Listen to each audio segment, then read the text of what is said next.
That's human nature. That's just the makeup of the human.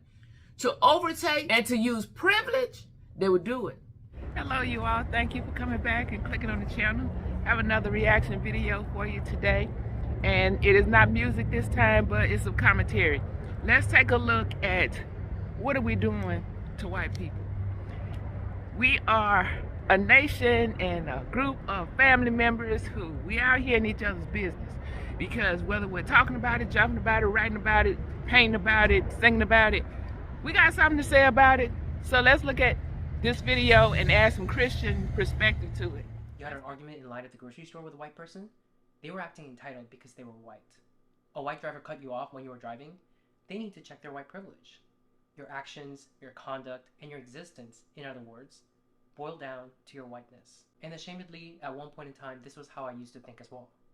And beyond the people in my circle, I noticed that many people of color have this sort of blasé attitude. An attitude most particularly pronounced when there are no other white people around. Things are being said not just behind closed doors, but out in the open. Not just between close friends, but between complete strangers. So here's the thing. This is something that I've experienced countless times, so I know that there are other people who are experiencing it too. I know it must resonate with at least some of you. The difficulty here is that no matter how many anecdotes I share, they are just that, anecdotes. And people who refuse to believe that this is happening will just chalk it up to my experiences being a fluke. Or worse yet, they'll say I'm lying. So I've compiled some TikTok videos. Whenever you're talking about something in your closed door conversations with your family and your friends, even though it's just 2 or 3 of you, if it's about another race of person, if it's about another gender of person, if it's about your family member, and they're the same race as you are, if you're saying something disparaging, it's wrong. I want you to take a look at the things that are being said about white people, especially by the younger generation, the kind of statements people wouldn't dare say about people of any other race. Take a look at what is stunningly in vogue in today's society and ask yourselves, where does this lead to years down the line? You have a token white and you're hanging out with your friend group of color. You need to ask permission from everybody in the group to bring your white friend. Like, don't just bring them. I might not be in the mood to deal with white shenanigans that day. That's all I'm saying. Is that okay to say, I'm not in the mood to deal with Asian people shenanigans today? I don't want to deal with black people shenanigans today. Don't say that. We're sensitive. We're sensitive. Don't say that. But you can say that against what?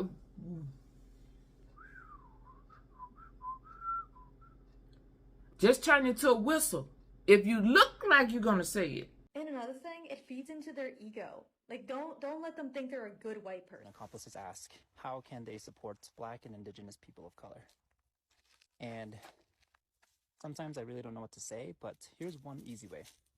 Just don't have babies. Women can single-handedly cause the white genocide that they are so afraid of. With 2.25 billion Asian women and 500 million white men, baby, it'll only take 2 generations. In 2 generations, there will no longer be any blonde-haired. These are some things I noticed about white American culture. Being grounded is a punishment to them. That's what they call punishment. The least grounded, least balanced, most destructive race considers being grounded a punishment? Yeah.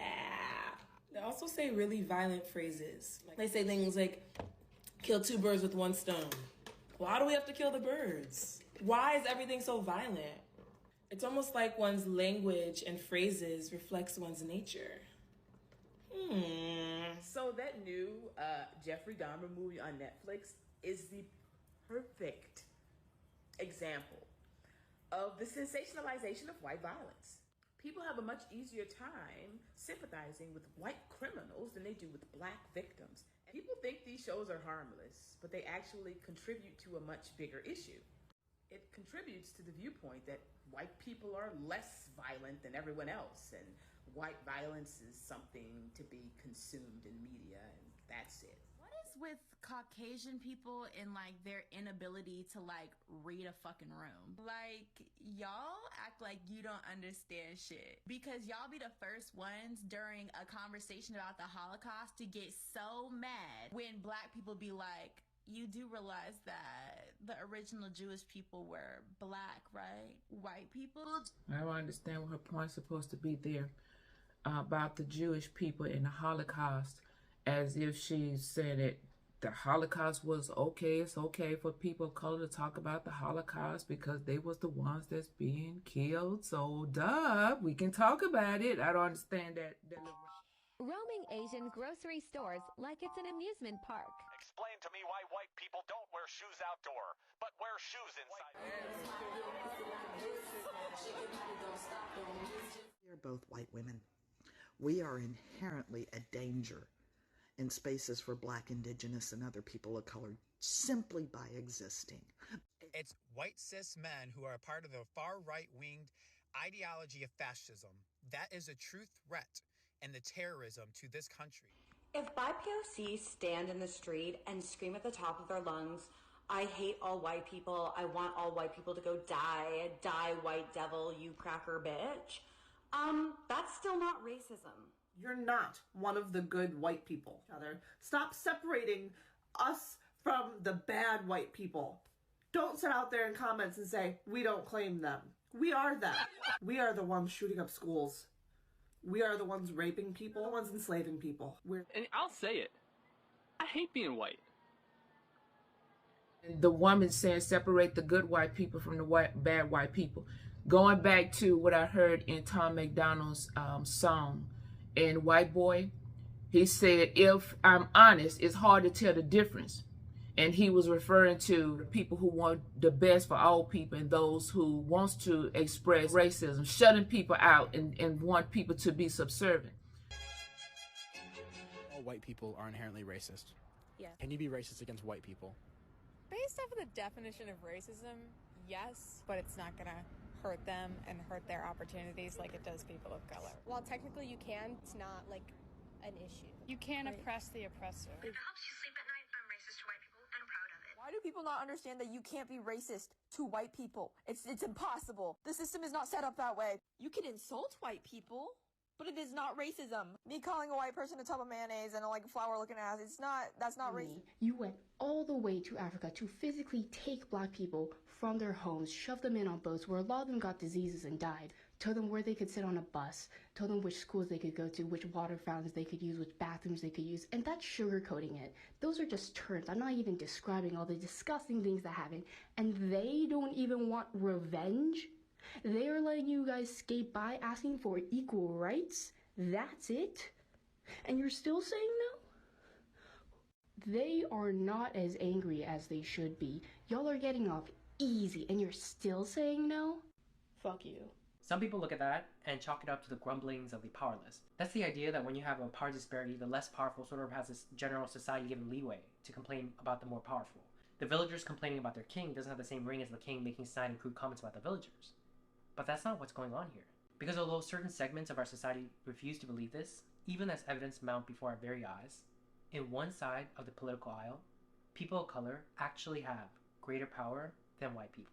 That is the truth that is not being acknowledged by the people that need to hear it, because this gets in the way of them wielding that power in the way they want, malignantly.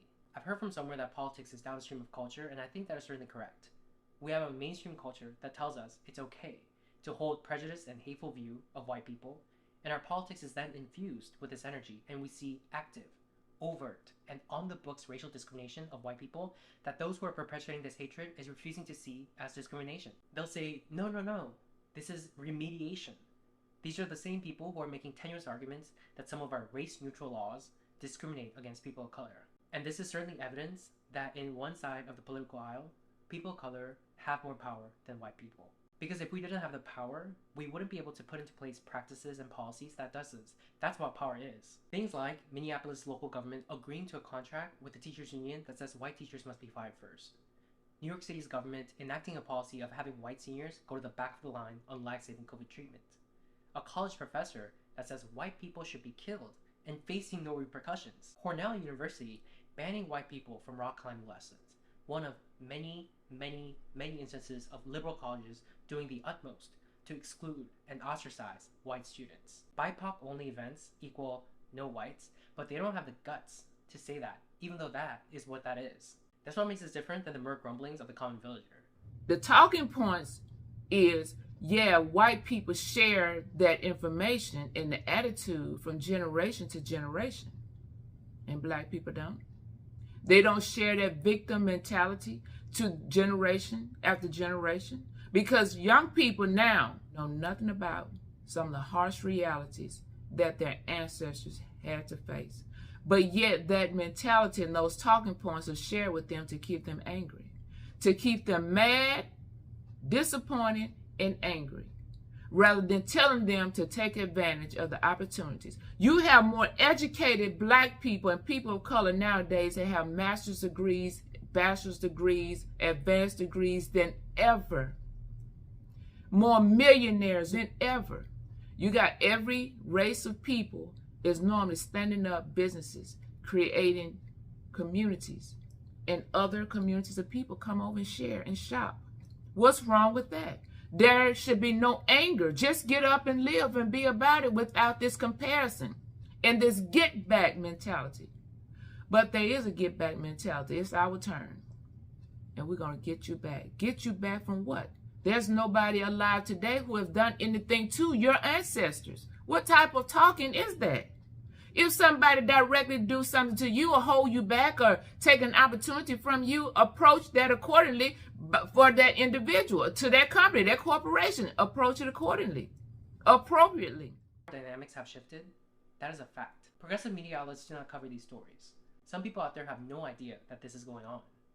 But worse, some others out there know but agree with what's going on. And for those people to convince themselves that this is not racial discrimination, they play mind tricks and word games. They use phrases and talking points like punching up. You can't be racist to white people. You can't oppress the oppressor, meaning I'm acting oppressively, but I've designated you as the oppressor, so everything goes. Or Ibram X. Kendi's infamous words, the only way to remedy past discrimination is current discrimination. Or when people say things like, what we're doing to white people is not racism because racism is prejudice plus power and we don't have the power. They use all this mind-bending apparatus to delude themselves into believing what they're doing faces no moral quandary. But in the back of their minds, perhaps in their subconscious minds, is racial revenge. We experienced it, you experienced it too. See how you like it. That people of color are using our newfound power to act this way and then pretend like none of this is going on leads me to believe that we would have done the same thing that white people did were we to be in their historical position. Absolutely. Absolutely. Any race of person, because that's human nature. That's just the makeup of the human. If any other race of people had the power and had the opportunity, just like they're doing right now, it's a slow creep, and to use privilege, they would do it. Because many people of color is hopping in their shoes right now to shut you out of opportunities, to take your livelihood from you, not take your life. That's another conversation. That's criminal behavior. We're talking about livelihood, your earning potential. Take it from you. And one can only imagine what might happen in the coming decades when the demographics of the US will have shifted such that white people will no longer constitute the majority, when the younger generation you've just seen have graduated from elite schools and hold positions of power in our institutions, our government, corporations, entertainment, news media, and so forth, how they might, in wielding the levers of society, be able to rationalize using their adult brain the hatred that was embedded in their minds during their adolescence. What we're seeing is just the beginning. To the white people who are watching, I just want to say, you are not an oppressor for refusing to accept an ideology that teaches people to hate you, that teaches you that you are inherently bad, that your children are inherently bad, that you are inherently racist no matter what you do or how you think, that you need to repent by taking affirmative steps in your life to redress harms that your ancestors may have done, or the racist actions of other white people. In fact, y'all want to shake this man's hand? He's doing a great job expounding this. Anybody, y'all, white people, black people, all the rest of people, you can go and get your education. Education is a necessary thing. It's a good tool. It can be good, a useful resource. But you can take anything you learn, any credentials you have, you're very skilled, and you take it, you wrap it up as a tight ball, and you wrap it around you. You got to come in there. Not just your skill set you learn. You take the core of you, your heart, and here come you traveling on down through that skill set, all tied up and intermingled in there. Talking about now we have new opportunities. Yes, you do have opportunities, but use it for good and not for evil. Not an oppressor, period. You did not choose to be born white, just like any of us did not choose to be born in our race. And to ask of you, at the individual level, for example, to give your life in service of people of color, to be used as physical barriers at protests, to give away your house to black people instead of your children, all actual things that have been publicly demanded of white people, to ask this of you is morally reprehensible collective punishment. You are not under any obligation to carry yourself in any sort of way that others demand of you just because of the color of your skin. This, you need to do this and you need to do that because you benefit from privilege thing is bogus. It is just a way for people harboring racial animus to attack you, to say that the accomplishments you've achieved in your life isn't yours. No, you shouldn't. You don't give your life for somebody else. Somebody already did that. His name is Jesus. He gave his life for our life, for a transformation. I want to offer you 1 Corinthians. 1 Corinthians, the first chapter. And I'm going to skip through here. Starting at verse 22. For the Jews required a sign and the Greeks seek after wisdom. Go down to verse 25. Because the foolishness of God is wiser than men, and the weakness of God is stronger than men. But God has chosen the foolish things of the world to confound the wise, and God has chosen the weak things of the world to confound the things that are mighty. And base things of the world and things which are despised hath God chosen, yea, and things which are not, to bring to naught things that are, that no flesh shall glory in his presence. Nobody has anything to glory about. Our glory and boast should be in the Lord Jesus, that he has saved us from our own self. We are a self-destructive species, the human. We destroy our own selves through bad information. And then we start destroying our community and people around us. And to silence you. It is not you. It is this ideology that is wrong and perverse. It is one cloaked in a shroud of pseudo-justice and self-righteousness, all the while excreting toxic fumes of racial hatred. It blames all white people for the actions of their ancestors, something you have no control over, while absolving black people of personal responsibility for their own individual actions by holding that black people commit acts of harm, for example, towards another community, that's a fault of white supremacy. White people are controlling them like puppets on a string. It's a backwards, transgressive ideology. If you're of a liberal bent, but there's a small corner in your brain telling you as you're watching this video that perhaps some of this is wrong, listen to your intuition. Maybe you think, oh, I agree with most of what the progressive left teaches about racial justice, but just not with some of this disagreeable stuff, only at the extremes. I'm here to tell you that the rot starts at the core. This racial hatred of white people is a natural outgrowth, part and parcel of an ideology that attempts to indoctrinate us into believing that there is current systemic oppression going on, that all racial disparities we see today is the sole result of oppression by white people, when there are other more plausible explanations to be had that these same people are silencing as impermissible hate speech. They're telling you, shut up, you'll take it, and you'll like it. We treated white people with a kindness that their forefathers may not have shown our forefathers.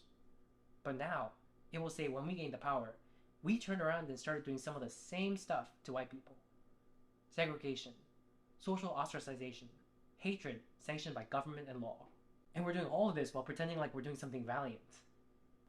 To some people of color watching who are engaging in this sort of hatred, whether or not you're acutely aware, the same people that act like white people as a collective are not people, but rather some pernicious alien force that has come to invade the earth. With this video, I implore you to ask yourself, what are we doing to white people? Yeah. There is no reason for what's happening. When your heart is dark because of the God of this world, he slaps blinders on you and you can't see, meaning your understanding is limited. Then you do have hate for another person. White people are not innocent. There are many white people who are doing wrong and injustice to somebody else. But there's so many more that are not. Come on, human family, we can do better. Thank you all for clicking on this channel and come back to visit again, okay? Hit the like button and subscribe to the channel.